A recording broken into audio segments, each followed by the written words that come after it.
Fantasy Mania 2. The War on Valademkin City. Chapter 28. Gazing down at the rebel that rests below the cliff. A slight movement had been seen. Pieces of rock slightly shifted and soon a couple fingers popped out, barely moving.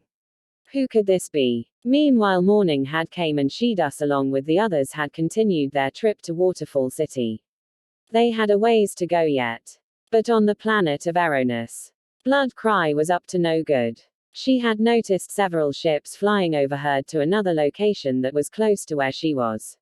She flew up into the air and began following them. It wasn't far. She then seen the ships land behind some mountains and carefully landed herself without being seen.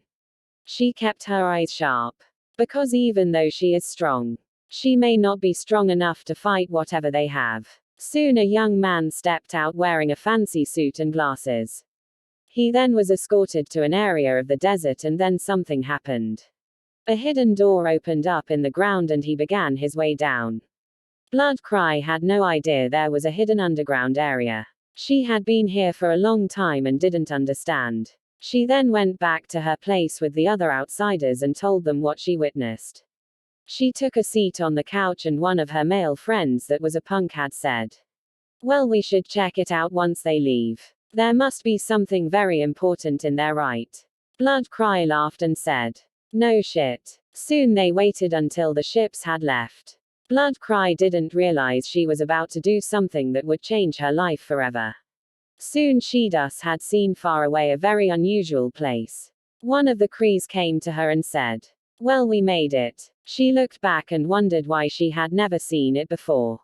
Soon they began their way. Rainopolis was trying to aid those who were injured during the war a couple days ago and someone told him that they had spotted humans coming their way from the desert of Tamarind.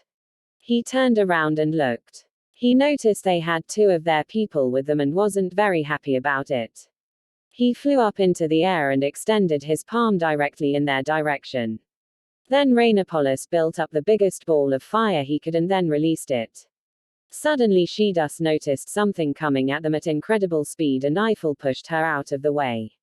Lucifont thankfully moved just in time as well. They turned around and could see the brunt spot on the ground. Lucifont asked if everyone was okay and they were. Shidus then asked the Krees what they should do to inform them that they were just here to return you. Then he looked away and couldn't answer. Then it went from bad to worse. Several of the Krees had lifted up into the air and began their way towards Shidus and the others. What is going on here? Find out next time on Fantasy Mania 2: The War on Valademkin City. To be continued.